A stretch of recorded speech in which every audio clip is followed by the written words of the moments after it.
Next, we're going to cover the patient profile.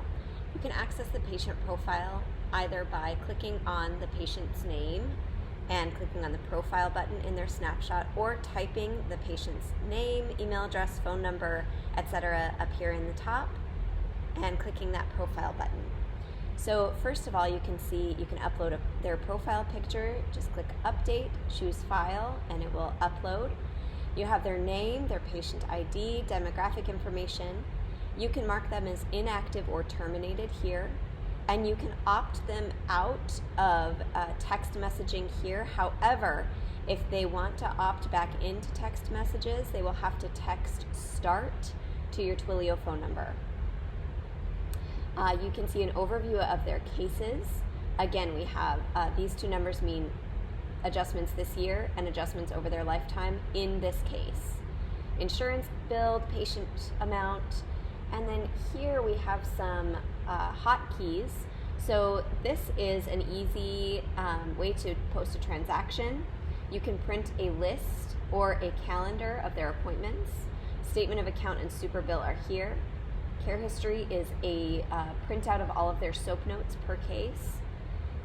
If you are using Fortis or Cash Practice, you can open their Fortis or Cash Practice contact here. Sync with Fortis is used if a transaction is not syncing to their ledger.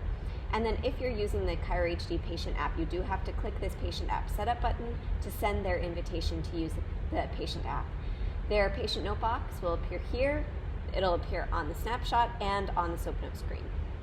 So that is the top of the patient profile.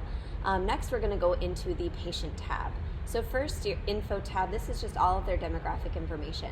A couple of special things here. So this Q message, if you see, you can flag it as important or not. This patient has a fusion at L5. The Q message is used to display a message in the patient, or in the queue when they arrive. So if I arrive this patient, then it will show their queue message in the queue. So you can see there's a fusion at L5. That shows on the calendar screen as well as on the provider screen. Again, that is the queue message in the patient info tab in the patient profile.